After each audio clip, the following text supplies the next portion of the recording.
नमस्कार श्रोते हो, स्वागत आहे आपलं सफर कथा विश्वाची विदर्शना या यूट्यूब चॅनलवर. आपण आहोत राधेय या कादंबरीच्या सफरीवर.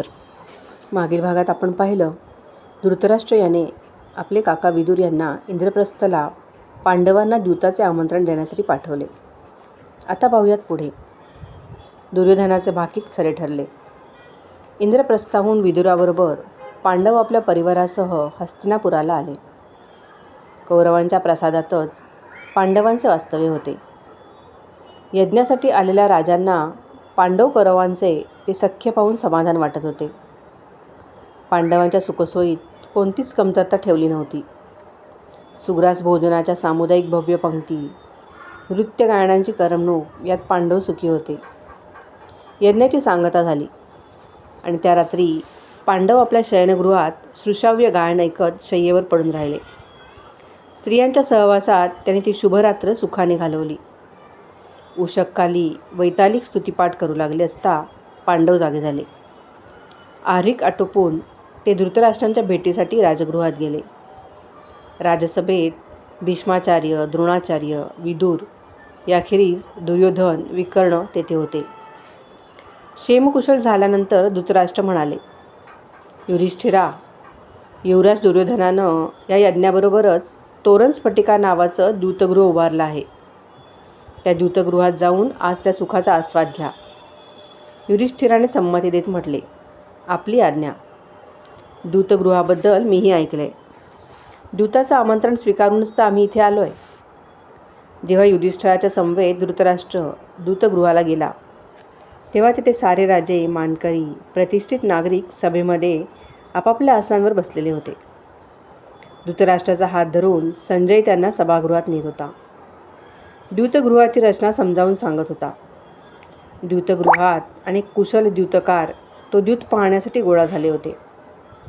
या सर्वांचा परिचय युधिष्ठिराशीही करून देण्यात आला. धृतराष्ट्र महाराज सिंहासनावर बसताच सारे परत आपापल्या जागी बसले. द्यूतगृहात शांतता पसरली. दुर्योधन उभा राहिला आणि म्हणाला, तात, आपल्या आशीर्वादानं द्यूतगृह द्यूतासाठी सिद्ध झालं आहे. हा अलौकिक दूत पाहण्यासाठी आमंत्रित राजे, राजनगरीचे प्रतिष्ठित नागरिक, कौरववीर गोळा झाले आहेत. या दूतात भाग घेण्यासाठी राजसूय यज्ञ करून सम्राट बनलेले युधिष्ठिर महाराज आपल्या बांधवांसह इथे आले आहेत.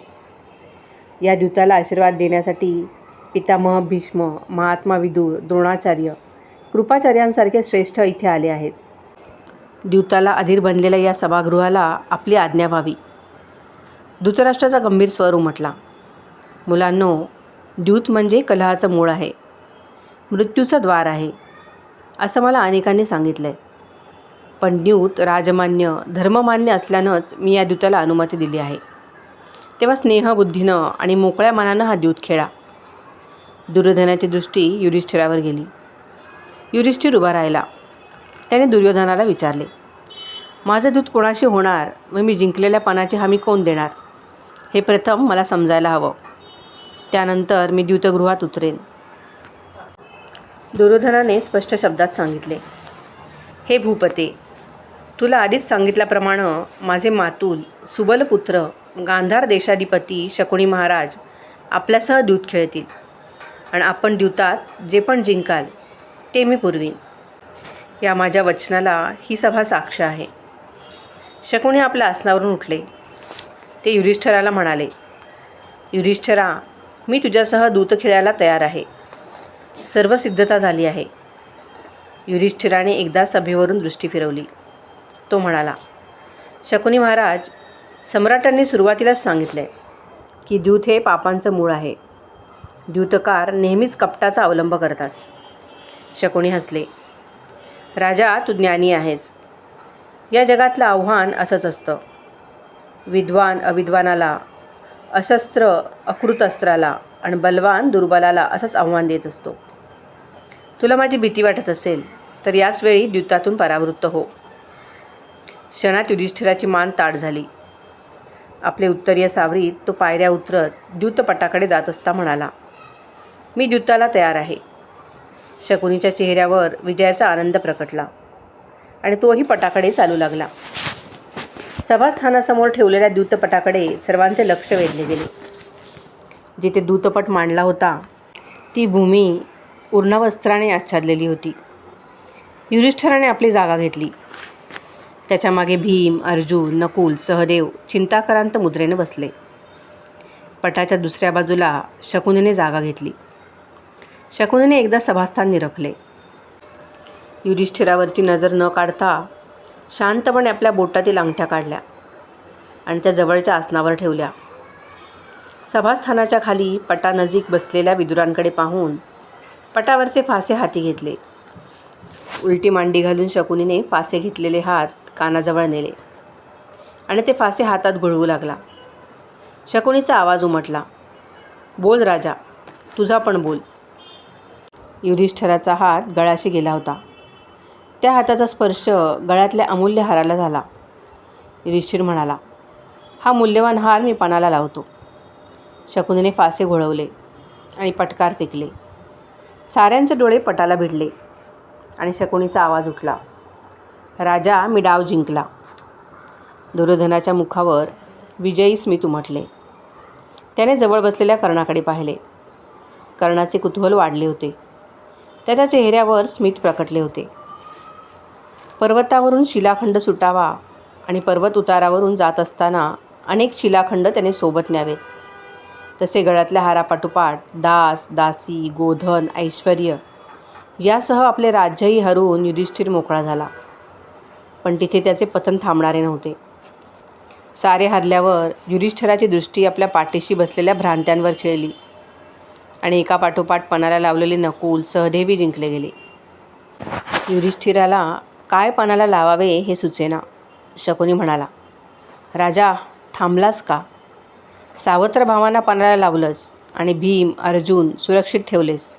हाच तुझा धर्म?" युधिष्ठिर त्या बोलाने संतापला आणि भीम अर्जुनांनाही पणाला लावून मोकळा झाला. पण ते जिंकताच शकुनी म्हणाला, "राजा, तू सारं हरलास." "नाही, मी सर्वस्व हरलो नाही. अजून मी इथे आहे. या देहानं आणि मनानं फक्त धर्मच आचरला आहे.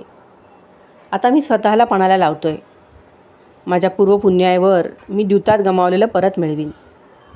पण तीही युधिष्ठिराची भ्रांतच ठरली. द्यूताचे फासे युधिष्ठिराच्या विरुद्ध पडले होते. ते पाहून सभेत खळबळ निर्माण झाली.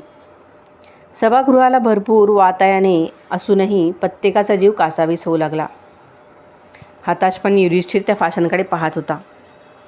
"राजा," शकुनी म्हणाला, "तुझ्याजवळ तुझं धन शिल्लक असता ते तसंच राखून ठेवून स्वतःला पणाला लावायला नको होतं. ते पाप आहे. माझं धन हरवलं, काही शिल्लक नाही." "नाही कसं? अद्याप तुझी प्रिय भार्या अवशिष्ट राहिली आहे ना. ती पांचाली तुझं धन नाही?" साऱ्यांचे श्वास जिथल्या तिथे थांबले. खोटी प्रतिष्ठा आणि ईर्ष्या यांना बळी पडलेला युधिष्ठिर ते ऐकून सरसावला. आपल्या रुक्ष आवाजात त्याने विचारले, "पांचाली?" "हो, ती अजून शिल्लक आहे. ती पणाला लावलीस आणि तू पण जिंकलास तर राजा, तू आमच्या दास्यातून मोकळा होशील. आम्ही पण जिंकला तर द्रौपदी आमची दासी होईल. आहे मान्य?" देहभान विसरलेला युधिष्ठिर म्हणाला, "हां, आहे मान्य. ऐक शकुने, जिचे नेत्र शरद ऋतूतील कमलदलासारखे आहेत, जिच्या अंगाला शरदकालीन कमलाचा गंध येतो, जिचे काळे व कुरळे केस विपुल व सुदीर्घ आहेत, जिचा मध्यभाग यज्ञवेदीप्रमाणे रेखीव आहे आणि जिच्या अंगावर विरळ केस आहेत, अशा बुद्धिमती, कलंकविधुरा, सर्वांग सुंदर द्रौपदीचा पण लावून मी तुझ्याशी द्यूत खेळतो." युधिष्ठिराच्या त्या बोलण्याने साऱ्या सभेला घृणा आली आणि सभेचा संकेत लक्षात न घेता धिक्कार असो असे तिरस्काराचे शब्द सभेमध्ये उमटू लागले. भीष्म, द्रोण, कुरूप यांच्या अंगानं दरदरून घाम सुटला. विदुर दोन्ही हातात मस्तक धरून बसला. चेतनाशून्य झाल्याने त्याच्या नेत्रात अश्रूही दिसत नव्हते. शकुनीचे हात उंचावले गेले आणि भयान शांतता पसरली. दुर्योधन उठून उभा राहिला होता. प्रलयासाठी आतुर झालेले फासे शकुनीच्या बोटांच्या पिंजऱ्यात करकरत होते. घरंगळत जाणारे फासे द्यूतपटावर स्थिरावले. हताश पांडवांच्या बरोबरच शकुनीची आसक्त नजर फाशांवर स्थिरावली. शकुनीच्या कृतहस्ताचाच विजय झाला होता. दान कौरवांच्या बाजूनेच पडले होते. पांडव द्रौपदी हारले होते. राजसभेतील शांतता असह्य होऊन आंधळ्या धृतराष्ट्राने अधीऱ्या मनाने शेजारी बसलेल्या संजयाला विचारले, मी काय जिंकलं? काय जिंकलं? संजयाला त्याचे उत्तर द्यावे लागले नाही. निश्वासाबरोबरच बाहेर पडलेल्या युधिष्ठिराचे शब्द ऐकू आले, मी हरलो. जिंकलं जिंकलं म्हणत हर्षाने उन्मादित झालेल्या शकुनीने द्यूताचा पट उधळला. कौरव सभेत एकच आनंद उसळला. पांडव द्रौपदी हरले हा एकच आवाज सभागृहात फिरत होता. द्रौपदी दासी झाली. आकाशीचा चंद्र पृथ्वीवर उतरला. सूर्यकिरणाने काळोख पसरला. अग्नीने जलधारात स्नान केले. अमृताला मद्याची ग्लानी आली. वायू अचल बनला. वज्राची एकतारी झाली.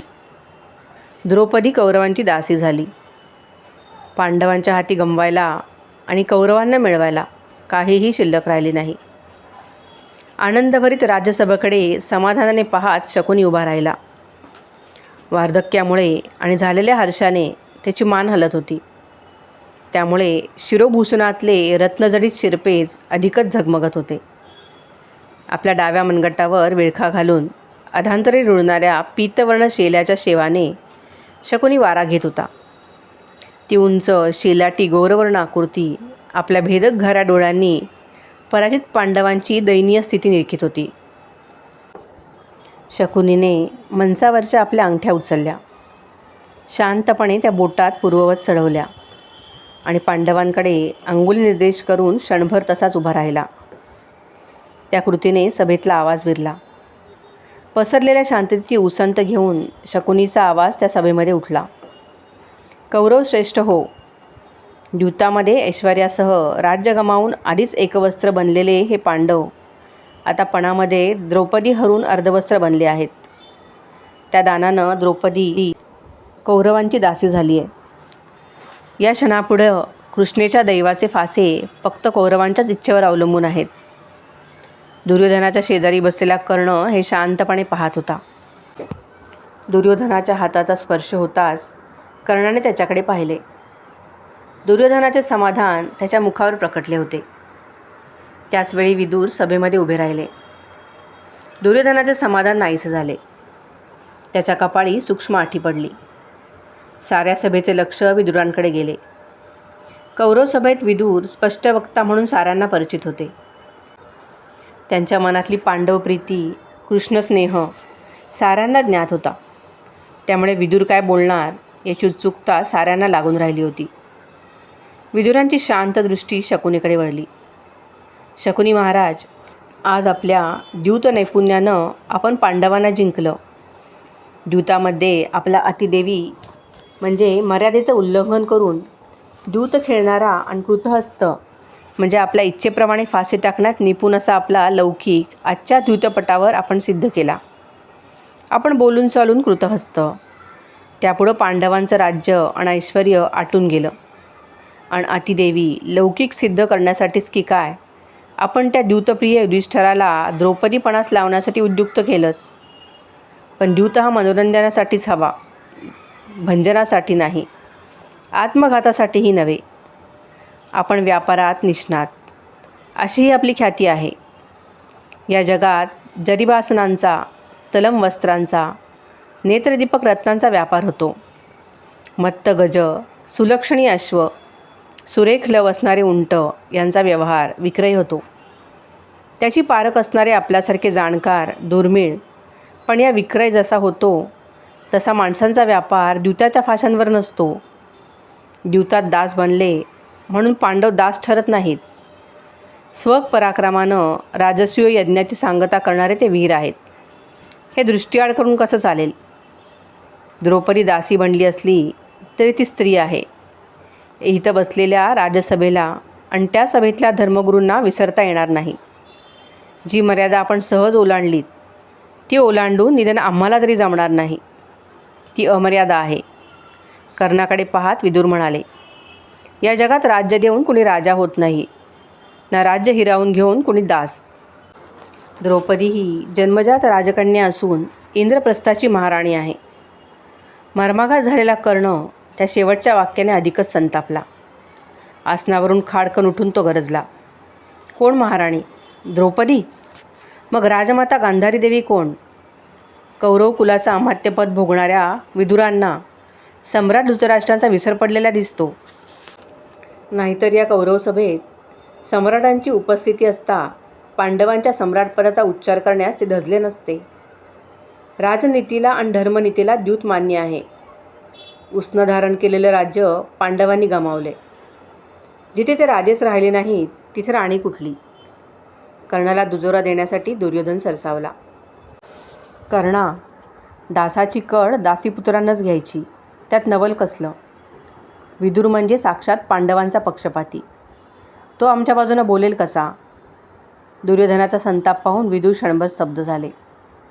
समर्थन करण्याचा प्रयत्न करीत ते म्हणाले, युवराज, आपला संताप मी जाणतो. ज्या कुलाच्या अन्नावर माझं पोषण झालं त्या कुलाचा मी अपमान कसा करीन?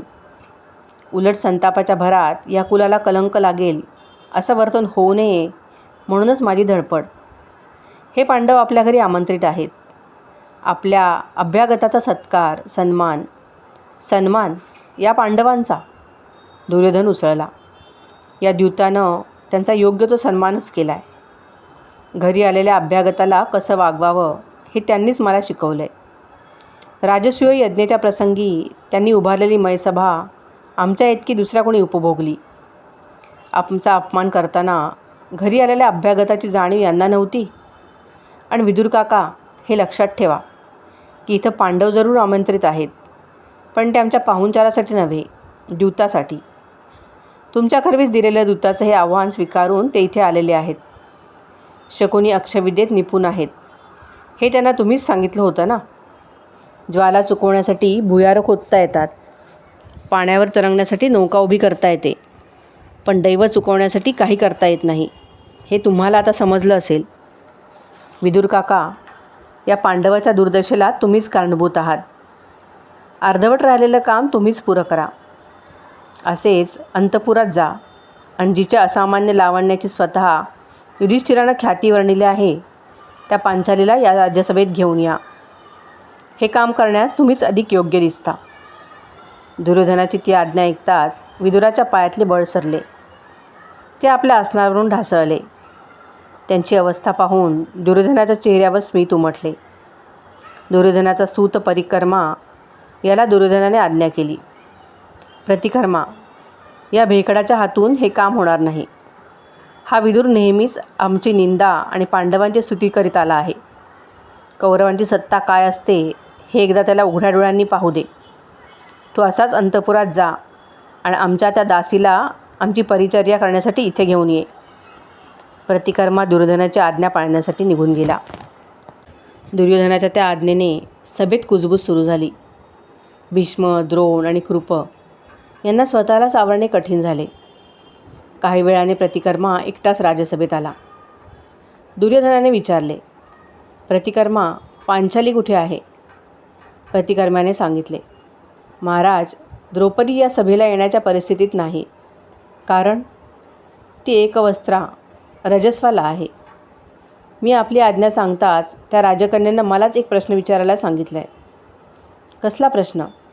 नकळत दुर्योधन बोलून गेला. युधिष्ठिराजवळ जाऊन प्रतिकर्मा म्हणाला, राजा युधिष्ठिरा, द्रौपदीनं तुलाच प्रश्न विचारला आहे. तू युद्धामध्ये स्वतःला हरवून घेतल्यानंतर द्रौपदीचा पण लावलास की आधी, असा तो प्रश्न आहे. द्रौपदीचा प्रश्न ऐकून युधिष्ठिर निश्चेष्ट व संज्ञाशून्य झाला. उतावीळ झालेला दुर्योधन म्हणाला, हे सुता, तू त्याला काय विचारतोस? तू असाच माघारी जा आणि त्या द्रौपदीला इथे येऊन ये. जे प्रश्न विचारायचे ते सभेत येऊन विचारू दे. तो संवाद ऐकण्यात आमचीही करमणूक होईल. प्रतिकर्म्याला ते कठोर कर्म नको वाटत होते. युधिष्ठिर काहीतरी बोलेल, सभा काहीतरी न्याय देईल असे त्याला वाटत होते. सावध झालेल्या युधिष्ठिराने प्रतिकर्म्याकडे पाहिले आणि त्याने उभ्या असलेल्या आपल्या दूताला सांगितले, हे दूता, तूच द्रौपदीकडे जा. तिला माझा निरोप सांग. प्रश्न विचारून संकटहरण होण्याची ही वेळ नव्हे. तिला म्हणाव, तू एक वस्त्रा रजस्वला असलीस तरी असशील, त्या स्थितीत या राजसभेत ये. तू राजपुत्री राजसभेत तशा अवस्थेत आल्यावर रक्तलांची स्थिती पाहून तरी या कौरवांच्या मनात आमच्याबद्दल अनुकंपा निर्माण होईल. पती म्हणून घेणारे युधिष्ठिराचे भाषण ऐकून कौरव सभेतले भीष्म, द्रोण, कृपाचार्य हताश झाले. कर्णाला युधिष्ठिराची घृणा आली. उत्साहित झालेला दुर्योधन दुःशासनाला आज्ञा करता झाला. दुःशासना, उभा काय राहिलास? अंतपुरात जा आणि त्या दासीला इथे घेऊन ये. सरळपणे ती यायला तयार झाली नाही तर बळजबरीनं फरफटत तिला इथे घेऊन ये, पण एकटा माघारी येऊ नकोस. दुःशासन आसनावरून उठला आणि तो भावाची आज्ञा पाळण्यासाठी सभागृहाबाहेर निघून गेला.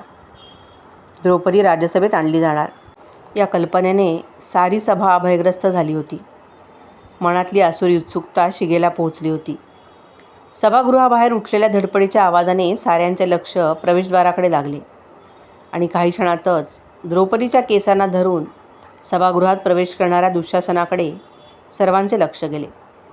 द्रौपदीचे शब्द कानावर पडले, सोड पाप्या सोड. विहिरीतून मोठ खेचून आणावी आणि पाटात रीती करावी. तसे दुःशासनाने द्रौपदीला खेचीत राज्यसभेच्या मध्यभागी आणून सभास्थानासमोर एका हिसड्याने सोडले. राजसभेत द्रौपदी ढासळली होती. तिचे नीलवर्ण कुरळे केस पूर्ण वस्त्रावर विखुरले होते. त्या पडलेल्या द्रौपदीकडे बोट दाखवून दुःशासन म्हणाला, कौरवदासी राजसभेमध्ये उपस्थित झाली आहे. दुःशासनाचे ते शब्द द्रौपदीच्या कानी पडले. ती भानावर आली. तिने निश्चयपूर्वक आपली मान वर केली. एका हाताने केस सावरीत दुसऱ्या हाताने अपुऱ्या वस्त्रातील लज्जा झाकण्याचा प्रयत्न करीत ती उभी राहिली. कौरव सभेवरून तिची दृष्टी फिरत होती.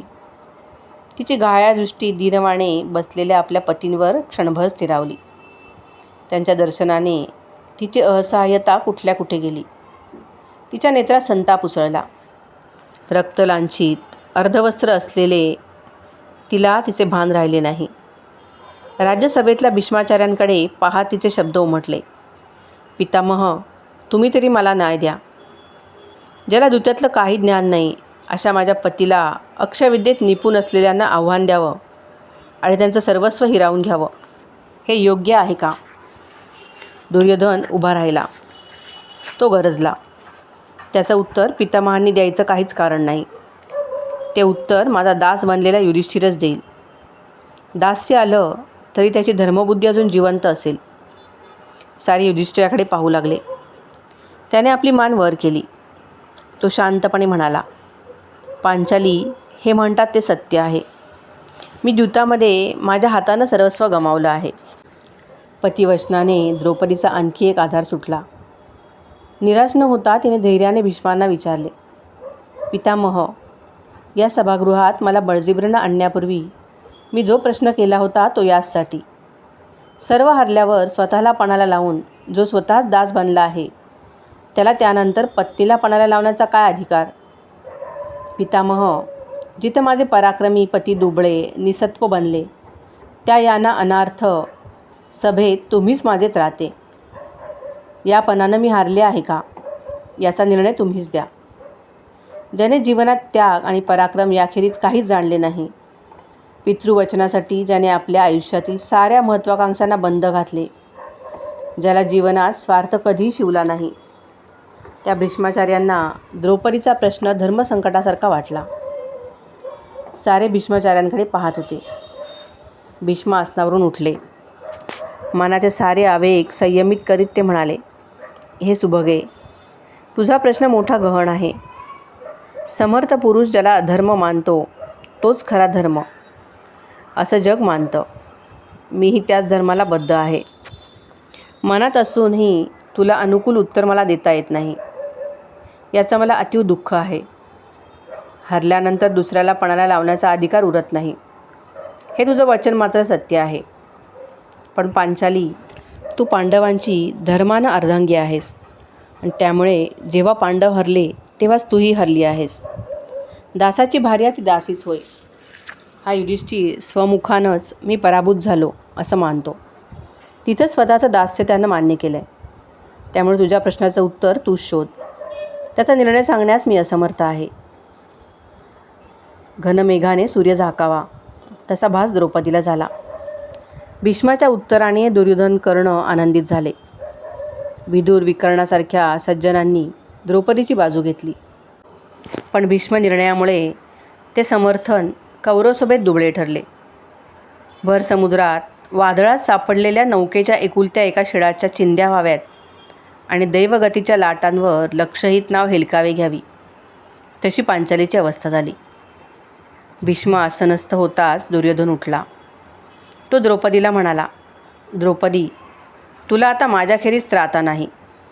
हा युधिष्ठिर तुझा स्वामी नाही असं तू म्हण. मी तुला दास्यातून मोकळं करतो. या युधिष्ठिरांचं धूर्तकर्म खोटं म्हण. मी तुला संकटातून जरूर वाचवीन. द्रौपदीला ते म्हणण्याचं बळ नव्हते. द्रौपदीची मान खाली गेली. दुर्योधनाचे विजयी हास्य सभागृहात घुमले. प्रथमपासून विदुराबरोबर द्रौपदीची कड घेणाऱ्या विकर्णाला भावी संकटाची जाणीव झाली. निश्चयपूर्वक तो उठला. हे नरेंद्र हो, धर्म वाकवावा तसा वागतो. राज्यसभेत स्त्रीला आणणं हाच मुळी अधर्म. कपटानं जिंकलेल्या द्यूतात साध्वीचा छळ व्हावा यासारखं घोर पातक नाही.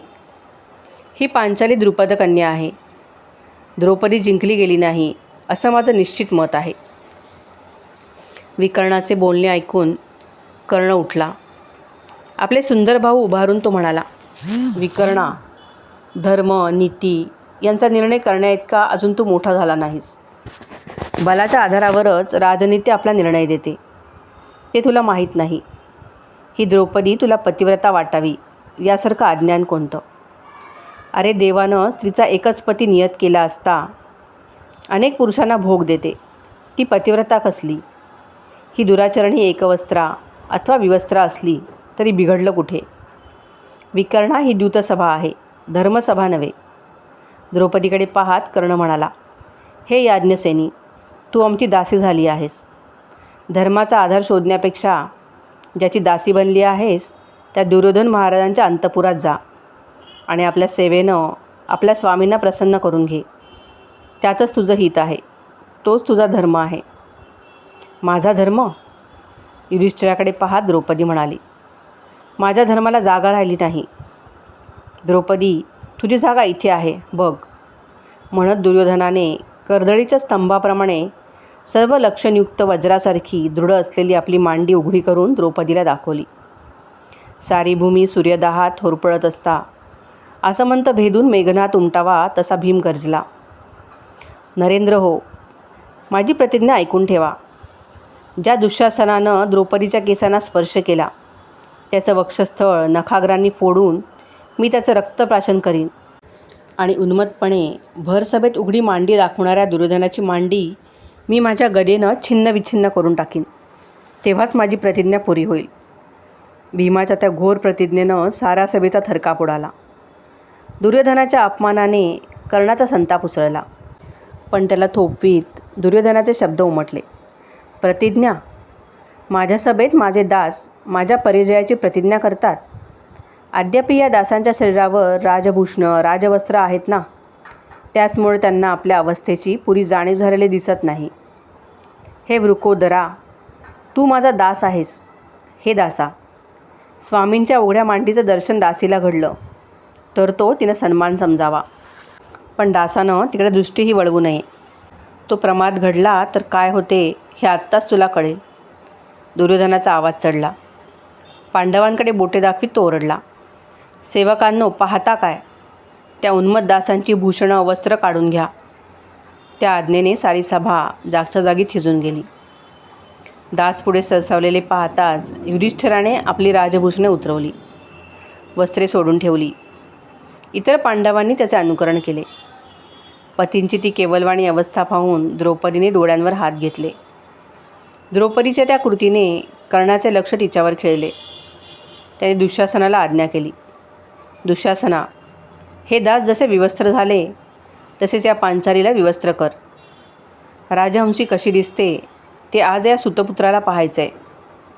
सामान्य स्त्रीपेक्षा राजस्त्री केवढी वेगळी असते हे जाणून घ्यायला मी उत्सुक आहे. पाहतोस काय? त्या एकवस्त्रेला विवस्त्र कर. आधीच चैतन्यशून्य बनलेले भीष्म विदुर त्या शब्दांनी दचकून भानावर आले. भयचकित द्रौपदीचे डोळे विस्फारले गेले. दुःशासने पुढे टाकलेले पाऊल पाहताच भयव्याकुळ झालेली द्रौपदी मागे सरकू लागली. दुःशासन पुढे जात असतानाच संतापाने थरथरणारे भीष्म उभे राहिले. थांब दुःशासना, पुढे पाऊल टाकू नकोस. सारा सभेत निस्तब्धता, शांतता पसरली. भीष्माचार्यांची तेजपूज्य मूर्ती पांढरी फटफटीत पडली होती. अतिदाहात लोह शुभ्र बनावे तशी, अग्निस्फुल्लिंग वर्षावेत तसे त्यांचे शब्द कौरव सभेवर पडू लागले. अरे धिक्कार असो या सभेचा, इथल्या सज्जन पराक्रमी म्हणवून घेणाऱ्या नरेंद्रांचा. या राजसभेत पौरुष्य सरलं का? ही राजसभा आहे की साक्षात अधर्मसभा? राजनीतीचा भाग म्हणून आतापर्यंत मी हा सारा प्रकार पाहत आलो आहे, पण तुमच्या अधोगतीला सीमा दिसत नाही. सूतकुलात जन्मलेल्या हीनवृत्ती धरणाऱ्या पुरुषाला मी दोष देत नाही, पण त्याच्या सल्ल्यानं अघोरी कृत्याला उद्दीप्त झालेल्यांचा विवेक गेला कुठे? ही या सभेची अमर्यादा आहे. जोवर हा भीष्म इथे उभा आहे तोवर अबलेला विवस्त्र करण्याचं धाडस कुणीही करू नये. दुःशासना मागे फिर, ही माझी आज्ञा आहे. दुःशासन तसाच उभा राहिला. त्याने दुर्योधनाकडे आशेने पाहिले. दुर्योधनाने स्वतःला सावरले. आपला संताप आवरीत त्याने विचारले, पितामह, ही आज्ञा कशाच्या बळावर देता आहात? काय विचारतोस? भीष्म चकित होऊन म्हणाले. ही आज्ञा कशाच्या बळावर देता? दुर्योधनाने पुन्हा प्रश्न विचारला. माझ्या बळाबद्दल तू विचारतोस? भीष्माचा संताप सुटला. कुठून आलं हे बळ? मूर्खा, ज्या नावानं तू मला संबोधतोस तेच माझं बळ आहे.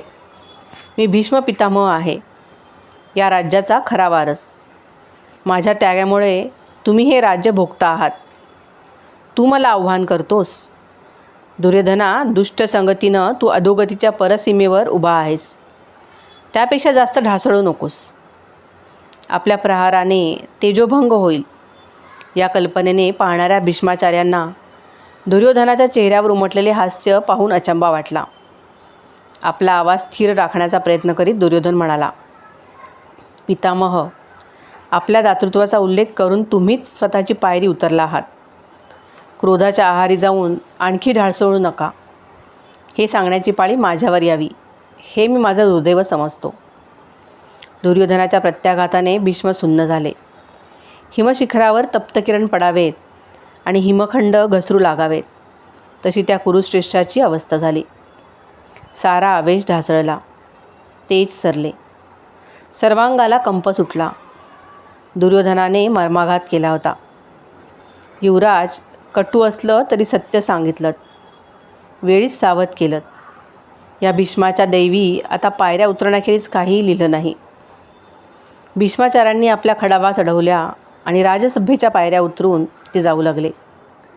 त्यांना अडवण्याचे बळ विदुरांना राहिले नव्हते. स्फटिकभूमीवरून खडावांचा आवाज उठत होता. त्या जाणाऱ्या आवाजाबरोबर द्रौपदीचा उरलासुरला आधार निघून गेला. दुर्योधनाच्या मनावरचे दडपण नाहीसे झाले. त्याने दुःशासनाला संकेत केला. सारी सभा स्तब्ध होती. दुःशासन आत्मविश्वासाने पुढे झाला आणि त्याने द्रौपदीच्या पदराला हाती घेतले. बसल्या जागी कर्णाच्या अंगाला कंप सुटला. घसाला कोरड पडली. जे घडावे असे वाटत होते ते पाहण्याचे धाडस कर्णाला राहिले नाही. कर्णाचे नेत्र नकळत मिटले गेले. श्रोतेहो, आजच्या भागात इथेच थांबूयात. पुढे काय होतं ते ऐकण्यासाठी भेटूयात पुढील भागात. कथा ऐकायला आवडत असतील तर नक्कीच लाईक, शेअर आणि कमेंट करायला विसरू नका. धन्यवाद.